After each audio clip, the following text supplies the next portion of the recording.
Hello everybody, Sir Beaton here, and now since we're in the exam season, we will start to look at some past paper questions that are under the various topics, and we'll try to cover all of the topics before the exam so that you can, make reference whenever you're doing your practice. So let's start off with computation. So the first question says, using a calculator or otherwise, calculate, and we have 5 and 1 over 2 divided by 3 and 2 over 3 plus 1 and 4 over 5. So you can actually use your calculator, punch in this entire thing, and you'll get the answer that you're working towards. But now I'll show you the working of how we can do this, but you can double check with your calculator as I will do at the end. So the question says, let's look at body mass. So body mass, B-O-D-M-A-S. Body mass, say we divide first, so we'll work out this part here first of all. So we'll turn this into an improper fraction, so we multiply and add. 2 times 5 is 10, 10 plus 1 would be 11 over 2 divided by, so you multiply and then add, 3 3 is 9, 9 plus 2 would be 11 over 3. And then whenever we are dividing, we know we upturn the last fraction and we change the division to multiplication. This will become 11 over 2 multiplied by 3 over 11. So this 11 will cancel with that 11, so this will be 11 into 11, 1. And then we just multiply the top. So 1 times 3 is 3, and 2 times 1 would be 2. So when we work out this piece, we get 3 over 2.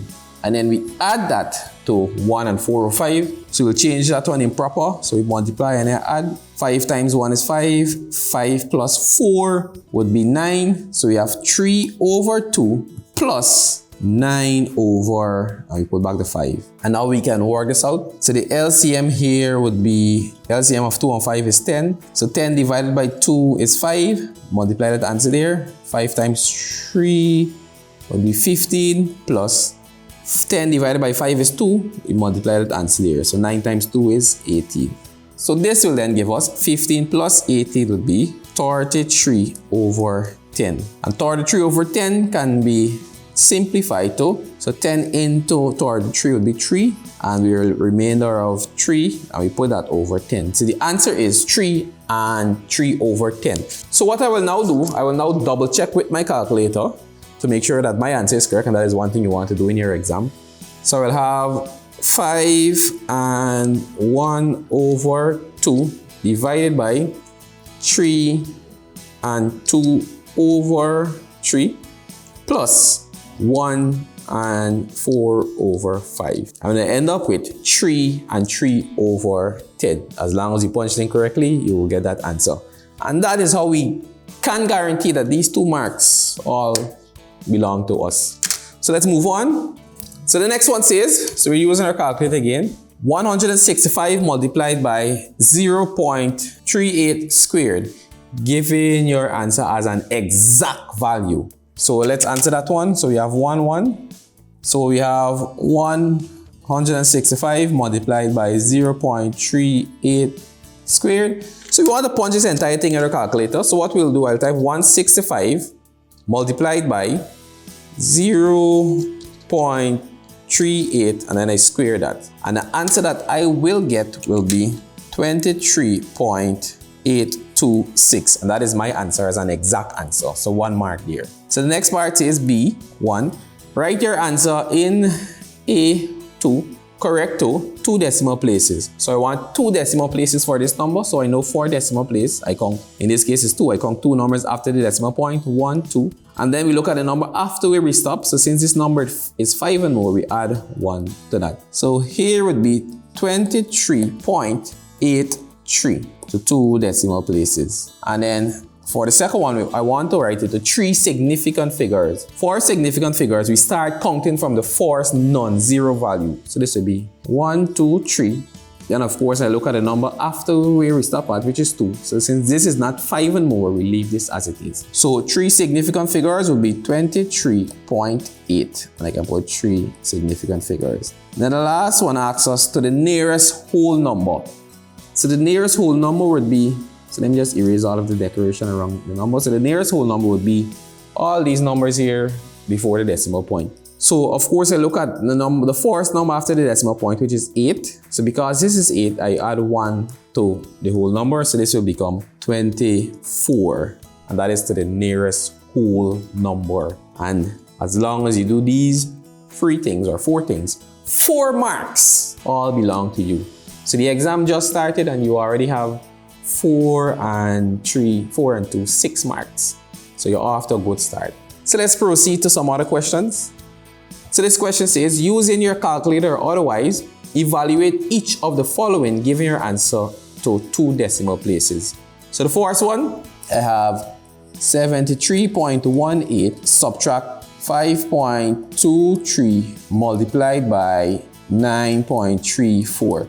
So I see this question is going for 1 mark. So what I want to do, since it says using a calculator, I will punch that exactly as it is into my calculator. So I'll have 73.18 subtract 5.23 multiplied by 9.34. So your calculator will take BODMAS and everything into consideration when you're working it out. So then I press equal, and that would give me 24.3318. But they said they want our answer correct to 2 decimal places. So this will be 24 point, and we count 2 numbers after the decimal point. So we count 1, 2. So this is 1, it's not 5 anymore. So this will be 24.33. And this will be 2 decimal places. Then the second one says 3.1 squared all divided by 6.17 plus 1.12. So what I will do, I will work out this piece first of all, and then I will add that answer to this here.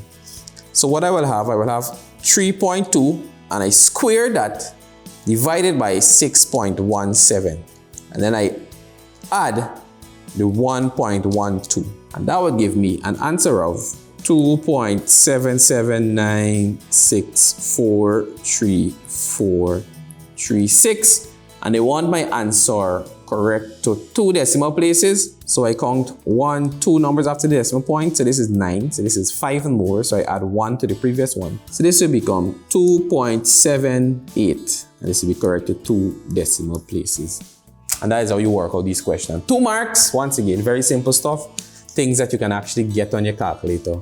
And so you know that once you can punch this in your calculator, you are good to go, and you just round off correctly. So the next question says, evaluate. So you have 3.8 multiplied by 10 to the 2nd power plus 1.7 multiplied by 10 to the 3rd power, given your answer in standard form.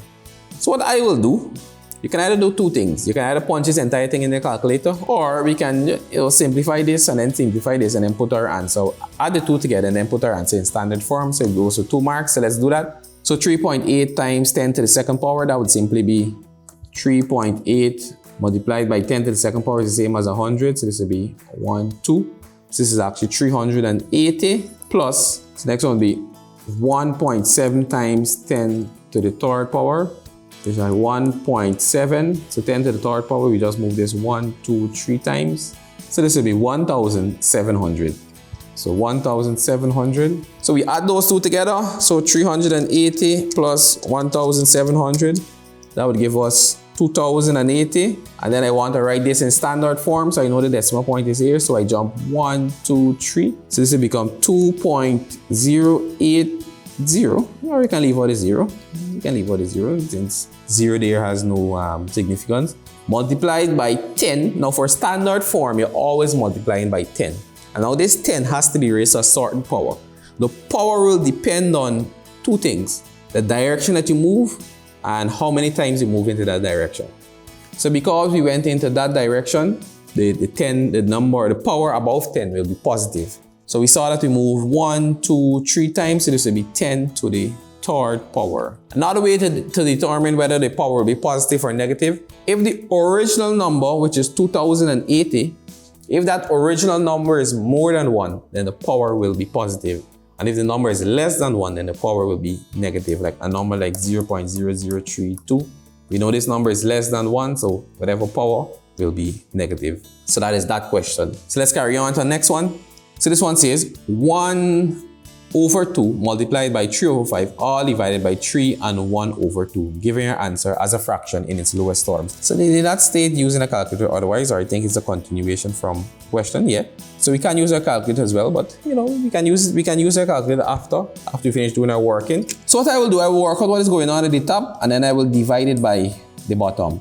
So I have 1 over 2 multiplied by 3 over 5. This will simply give me 1 times 3 is 3 over 2 times 5 is 10. So I have 3 over 10. So 3 over 10 will now be divided by, so this fractions bar here is the same thing as division. So divided by 3 and 1 over 2, so I can turn that into a mixed fraction.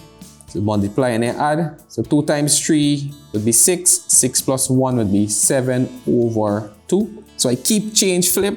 So this is 3 over 10, changes to a multiplication, and then I flip 2 over 7. So I can do some cancelling out. 2 into 2 ones, 10 divided by 2 is 5. 3 times 1 would be 3 over 5 times 7 would be 35. And of course, we cannot break this down any further, so our answer would be 3 over 35, and this is it in its lowest terms. So we've looked at a few questions with computation, and this has brought me to the end of this video. In a following video, I will continue with some computational questions. Until then, take care and keep practicing.